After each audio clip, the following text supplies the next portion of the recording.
Hey, it's MK, and I am here with another 31 days of cut files with MK and Janet. I also have made a mistake, and I did this one for Messy Monday and realized that it was Sundays. So here is the calendar again. We are on Sunday. I am doing the candled numbers for today, and I am going to share with you guys that they are all individual files. You do not need to use them as a candle. You don't need to use them with icing on top. You do not need to use these as a whole set of numbers. You can just pick and choose which numbers you want to use. I personally wanted to use them as is because I thought that they would be super fun to celebrate the 4th of July. I understand that I was trying to think if this was America's birthday, but I don't think it is. I'm not really sure. It's America's Independence Day. It just means that we became our own country. And so I'm just kind of curious if that makes it our birthday. I don't know. But at the time, it made perfect sense to me. And then I had all of these really cool photos. Each firework that showed its own color showed up in some super cool film on my camera. I'm going to be using my beam paints for this. They are such fabulous paints. I'm also going to try to be using some stencils. It is a learning process for me. I would love to do this stencil technique again, but at the time, I'm not really sure where these stencils are from, to be honest. So I've got this one here. It has no name on it. I believe this one is an All in Create, but again, it does not have a name on it. And the stars, I don't remember if these are my stars that used to be in my shop or if they are from someone else as well. So again, I just cannot remember. I guess I should be writing some names on them because I assumed that they were all imprinted with somebody's name or something on them. So I will definitely look them up. And then I have two of the exact same Tim Holtz stencils because I like to put them together and make it a solid burst. So having two of the same stencil when you only have half the stencil works really well. But you could also just reverse it or flip it over and use the other side if you only have the one. I also have these uber old stars from Stampin' Up. They're called brightly gleaming foil elements, but they are uber old. I want to say 3-4 years old. I've got some rosettes that I made a long time ago, but I think these are going to be a little too grungy, I guess, or a little bit dark for the pieces that I've already picked out. I have this cutoff piece. It came from a paper pack that was in a cut apart sheet and it was just hanging around. I don't know if I'm going to use it or not. I have these stickers here. They are from Pink Paisley, I think. Yes, Pink Paisley, Sweet Freedom. I picked these up off of a give take table at one of my retreats. I know. I think they're from Sandy, to be honest. But I absolutely love all the little sayings and things. So I think they're going to come in handy. I have these pieces of scrap paper that were left over from another layout that I had completed. I think I'm going to get these to work in my favor. A couple of the tiny word stickers have fallen off of this sticker sheet just because the bin that I hold these in, they're longer than the bin is, and so they kind of twist it up. This is a blue cardstock from Close to My Heart. I don't know the exact name of it anymore. And then I've pulled out two pieces of watercolor paper. This is from that same paper stack that I shared with you guys on day one that I picked out from Amazon. And then I finally found my my brush. It's like a brush holder, a brush. I don't remember what I called it in the first video, but I actually ended up fast forwarding that section from you guys and never really shared it with you guys. But in that video that I cut out from day one, I actually went to go looking for it and I couldn't find it at the time, but I did end up remembering where I put it. Of course, after hours, right? That's usually how it always works.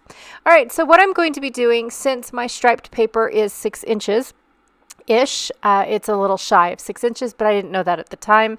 I went ahead and I split both of my sheets into 6 inches, and I'm going to be working on the 6-inch part and watercoloring these. Now, I do apologize for getting my days all mixed up, but I was super excited to test this experiment out, and I really wanted to create fireworks using these stencils, using the positive side, or I should say that's actually the negative side, because the positive is what you put your stencil through, or is it the negative that you put your stencil through? I don't know, you guys, but this is what I really wanted to do. So my first attempt was awful. I had to line it up again and give it a try because I used too much water, and my ink just did not stick on it at all.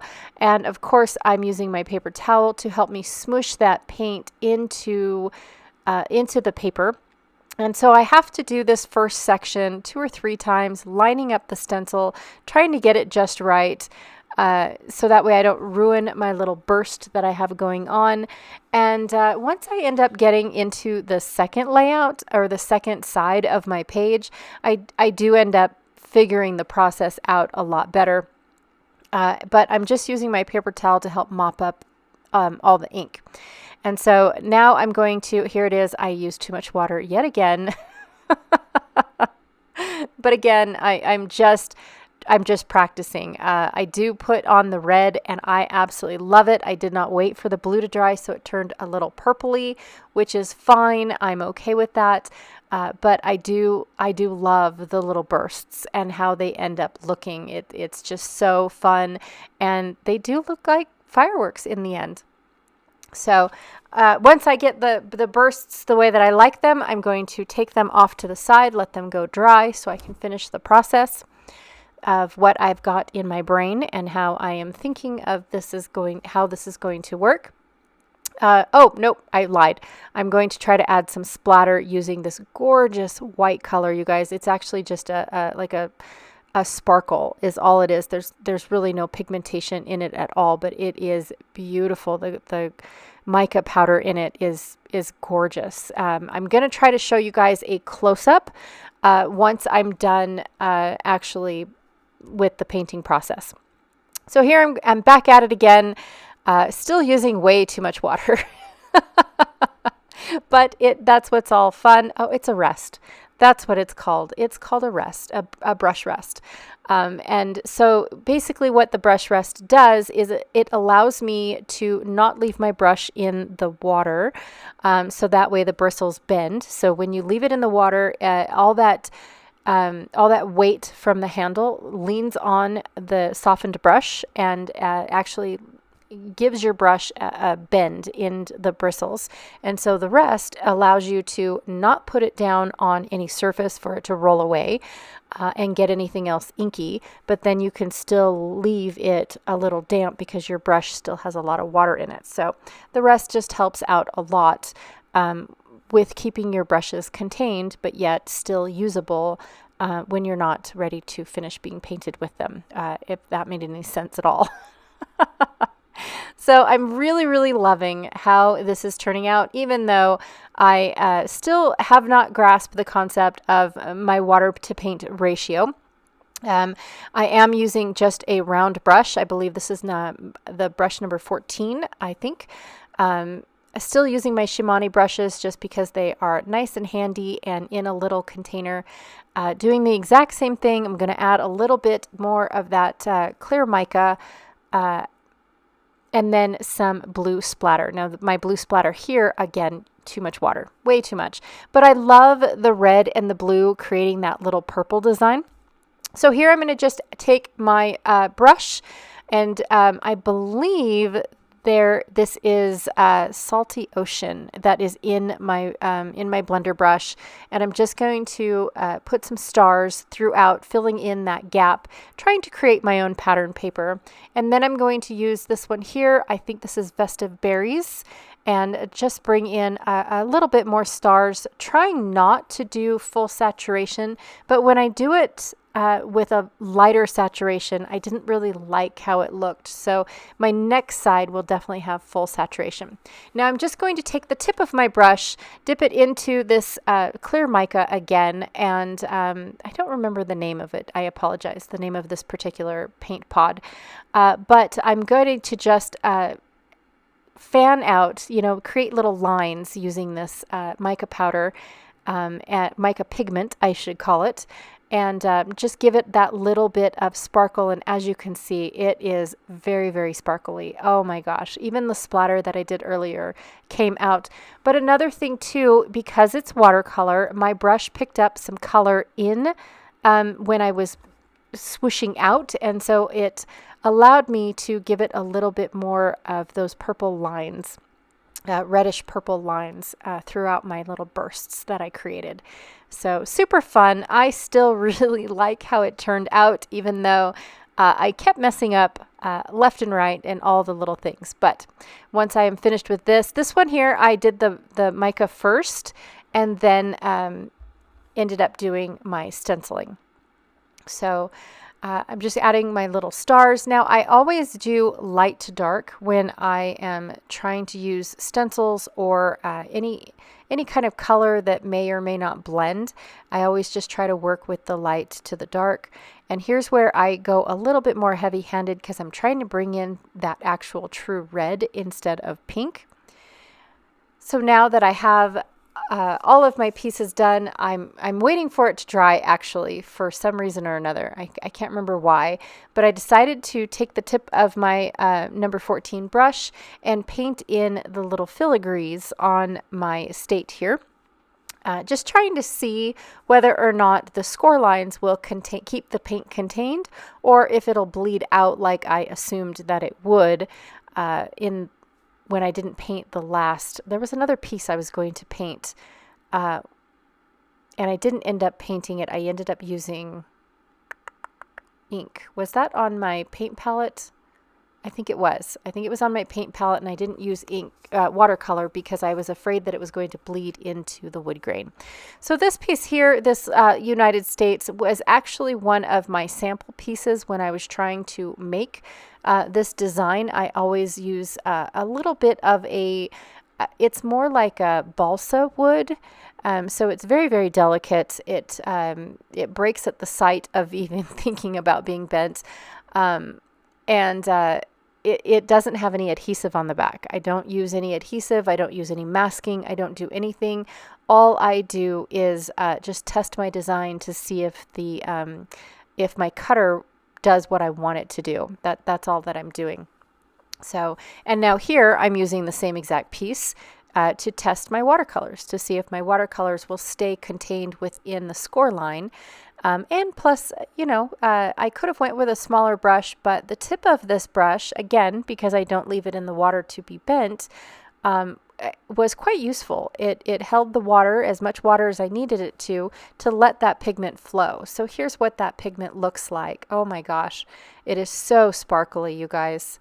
I love how this ended up looking. Now, I didn't quite stay in the lines, just because that was my heavy-handedness. Didn't have anything to do with the fact that the paint was there. It was that I put the paint there.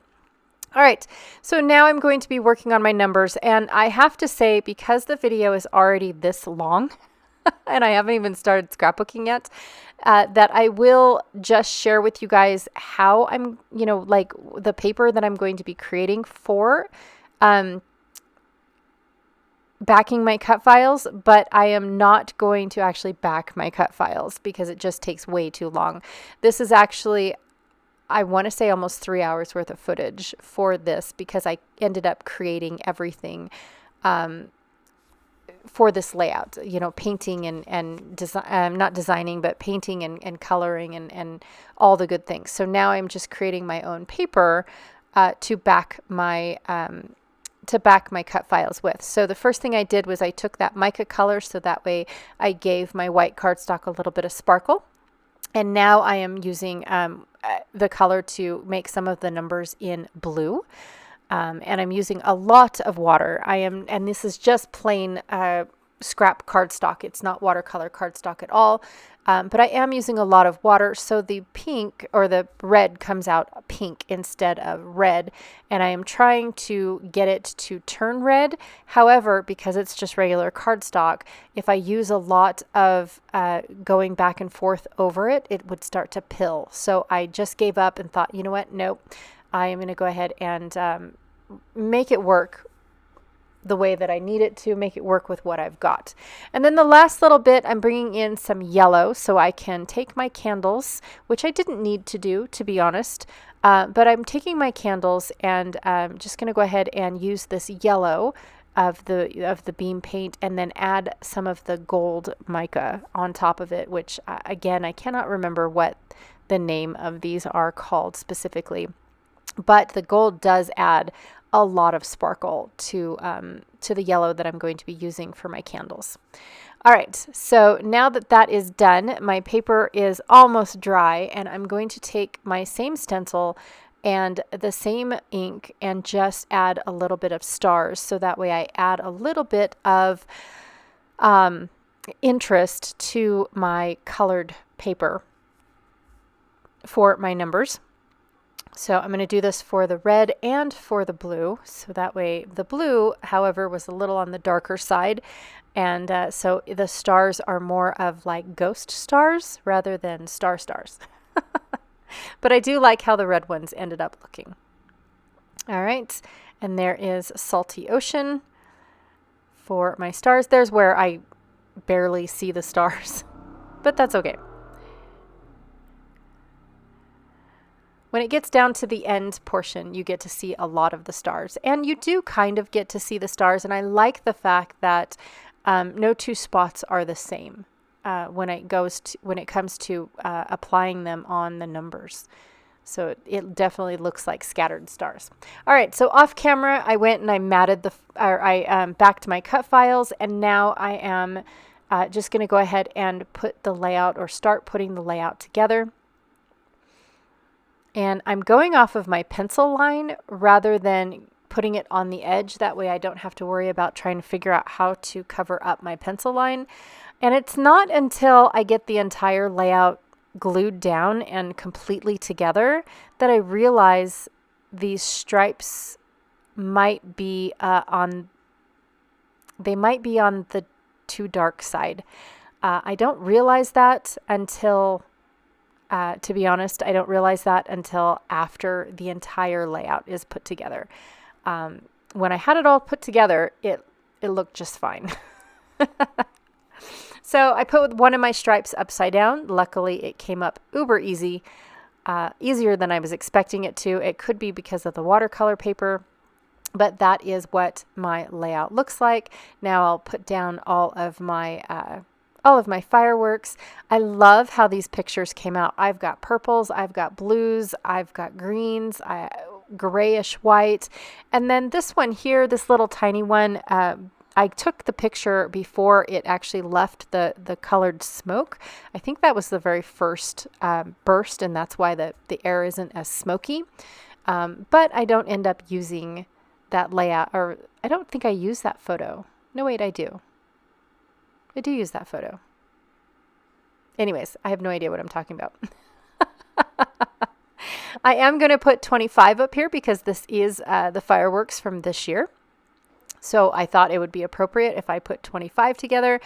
But I also want the numbers to be visible, and I don't want the numbers to be, how should I put it? Like, I don't want pink next to pink and blue next to blue. It ends up being like that in the end, but I also want them to be legible numbers. And here's where I try. I thought at first I was going to put my rosettes in between all of my little bursts. And again, they do match my stripes, but to be honest, I don't like it. But here's the deal is I have a play with it first and see what it looks like. And then once I realize that I am just struggling with it and it's not going to work at all, that's when I decide that it needs to change up and I start from scratch. But I keep going, right? I put everything down that I want to see put down, and then I make the decision. Do I want these? Do I not want them? No, I don't want them because they don't match the sticker sheet. The sticker sheet, and they're just two different color schemes. Yeah. And then I want, oh, excuse me, that just came out of nowhere. And then I definitely want more interaction with the numbers. So I'm trying to figure out how to get the numbers to interact with the photos more than what they are. Like right now, they just look like they're scattered all over the page, trying to fill in gaps, which that's the whole point, right? But yeah, it's not exactly where I want them. So I'm going to try and incorporate the numbers a little bit more, mostly make a border of some sort. So just trying to figure them all out. How close, how much do I want to cover up? And eventually I end up finding places of where I want. And this took quite some time, not going to lie. And I do end up gluing down as I go, as opposed to, sorting everything out first. I hope that makes sense. Yeah. Because normally I lay everything out and then I glue down once I get everything the way that I want them. And for this one, it was easier for me to glue everything down as I went, especially these photos over on the right page. I do end up really liking how this looks. I definitely wanted to leave the number 4 by itself because it is the 4th, and we are celebrating. We had a lot to celebrate. This was so much fun, you guys. When I first designed these numbers, I actually thought of, birthdays and anniversaries and things like that, and you're only going to use one of the numbers as opposed to all of the numbers. You can definitely resize them, especially if it's the first birthday or if it's the 50th anniversary or anything like that. It's a good solid bubble number, and you can cut off the icing, you can cut off the candle, but it would be cool if they were included just in case, right? But yes, they are really awesome numbers if you cut away all of the icing and all of the candles just to use as a big giant number. And for this one, I really wanted to think outside of the box, and I really wanted to use them as a whole, right? Because we are doing fireworks and they look kind of like sparklers, or they could be sparklers. And of course, the number 25, I definitely wanted to draw attention to because this is, for us, year 25. And so I thought that was an appropriate number to put together. And then I also wanted to keep number 4 together. This is also pretty much the only anniversary that my husband and I remember. So this is our first date anniversary. It isn't our marriage anniversary. In fact, we constantly keep forgetting until somebody sends us a text message wishing us a happy anniversary. And then it's just a race to who gets that message first. And then we go and tell if I got it first, I'll go and tell him happy anniversary, because it's not that I remembered, it's that I got the first message, or he'll come and tell me because he remembered. We're so horrible, but it's not all about remembering those types of dates for us. It's not. This is the date that really means something to us, in all honesty. And so, this is the date that, we cherish more than our vows for some reason. I don't know. Maybe I'll ask him one of these days. I'm just glad he puts up with me. Okay, so I found a couple more tiny word stickers to put throughout. I love the best night ever because, in all honesty, every year this is the best night. We stay up way past our bedtime. And yeah, this is way past our bedtime. But yeah, it's a great night. Everybody, we have a yard full of people, friends, family, that come over and just sit and watch fireworks with us. It is just so great. I did add a little bit of gold and copper since I had copper from the stickers and stars. So I added copper in the center of my bursts and then gold around all of my candles.